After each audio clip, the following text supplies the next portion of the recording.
এবাৰ শৃংখল চলিহাই ৰন্তপানী ফুকনক আটক কৰাৰ পিছত বিনা চৰ্তে মুকলি কৰাৰ দাবী উত্থাপন কৰিছে।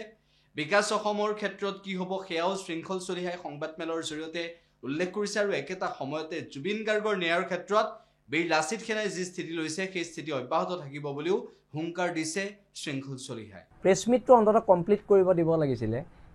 প্ৰেছ মিট দি থকা অৱস্থাত যিদৰে ফেচিষ্ট মনোভাৱেৰে অসম চৰকাৰ আৰু মহানগৰ পুলিচে অসম পুলিচে উঠাই লৈ গৈছে, তাত বীৰ লাচিত সেনা অসমৰ আপত্তি আছে। আপত্তি আছে। গণতান্ত্ৰিক এখন দেশত গণতন্ত্ৰৰ মূল্যবোধ যেতিয়ালৈকে কোনোবা চৰকাৰে বাৰ্তাই নাৰাখিব, কোনোবা সংগঠনেও যদি বাৰ্তাই নাৰাখে, তাতো প্ৰব্লেম আছে। কিন্তু কথাটো হৈছে হোৱাই ৰন্তু পানী ফুকন। ৰন্তু পানী ফুকনক কিয় টাৰ্গেট কৰা হৈছে এইটোক লৈ মুখ্যমন্ত্ৰী মহোদয়লৈ আমাৰ প্ৰশ্ন আছে, বিজেপি চৰকাৰলৈ আমাৰ প্ৰশ্ন আছে।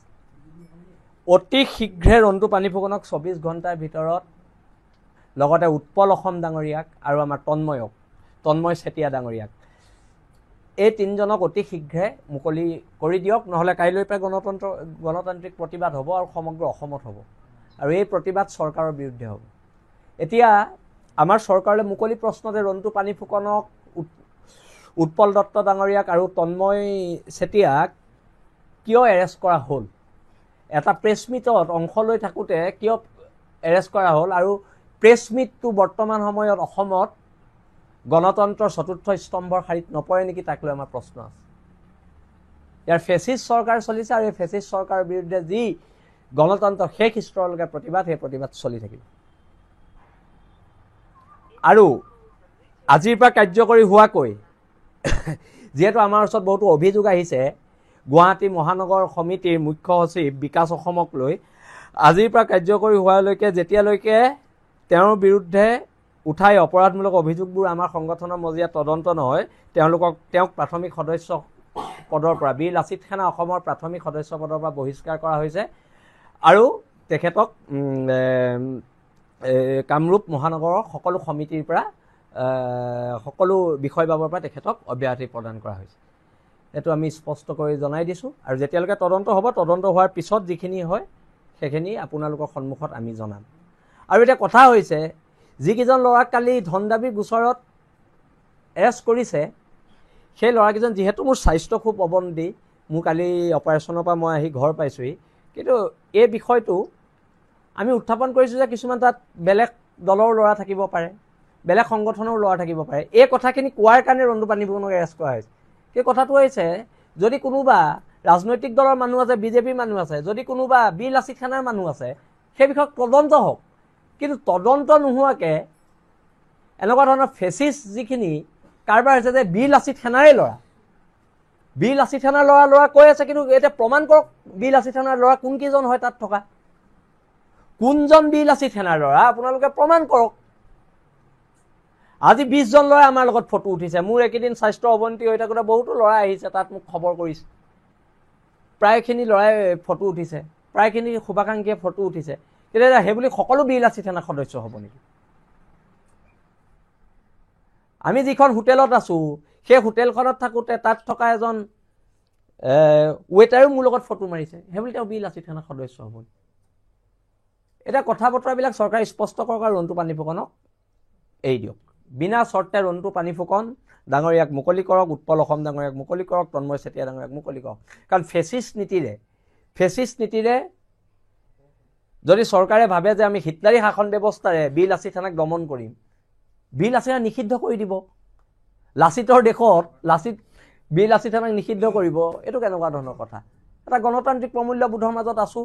আপোনালোকে কোৰ্টত প্ৰমাণ কৰক আমি ক'ত ডকাইতি কৰিছোঁ, আমাৰ ল'ৰাই ক'ত ধন দাবী কৰিছে, আৰু যদি ধন দাবী কৰিছে চুচৰাই নি এৰেষ্ট কৰক, তাত আমাৰ ক'বলৈ নাই। যদি আমাৰ ল'ৰাই ভুল কৰিছে এৰেষ্ট কৰক, যদি আমাৰ ল'ৰাই আইন হাতত তুলি লৈছে এৰেষ্ট কৰক।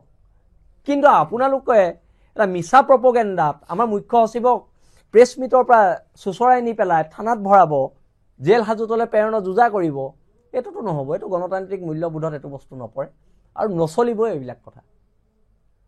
আৰু যেতিয়ালৈকে বীৰ লাচিত সেনা অসমৰ এই সত্তাটো আমি জীয়াই আছোঁ, আমি যেতিয়ালৈকে জীয়াই আছোঁ, এই সত্তাটো জীয়াই থকালৈকে কোনো কাৰণত আপোচ কৰা নহ'ব।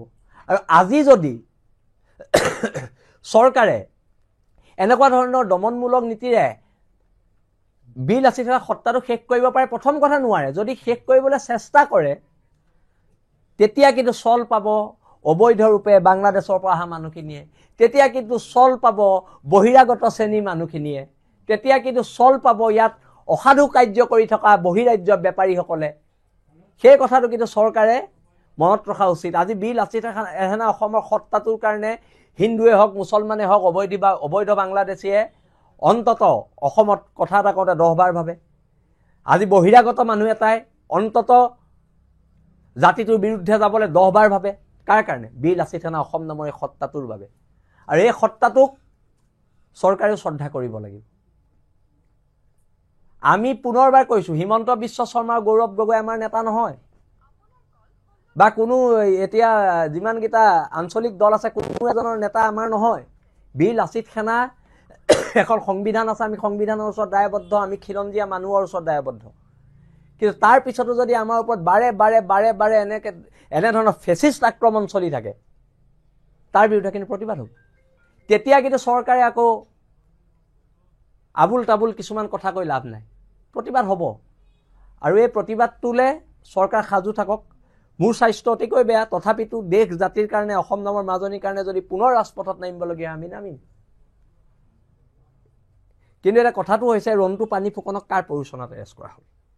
ৰন্টু পানী ফুকনক এৰেষ্ট কৰিবলৈ, বীৰ লাচিত সেনাৰ এই সত্তাটোক নিঃশেষ কৰিবলৈ কোনোবা বিৰোধী দলৰ চক্ৰান্ত নে বিজেপিৰ চক্ৰান্ত নে কোনোবা বেলেগ কিছুমান অসম বিৰোধী যিবিলাক চক্ৰ, তেওঁলোকৰ প্ৰৰোচনাত পৰি চৰকাৰে আজি ৰন্টু পানী ফুকনক এৰেষ্ট কৰিছে, উৎপল দাক এৰেষ্ট কৰিছে, তন্ময়ক এৰেষ্ট কৰিছে। তাক লৈ আমাৰ আপত্তি আছে আৰু এই বিষয়ে চৰকাৰে স্পষ্টীকৰণ দিব লাগিব।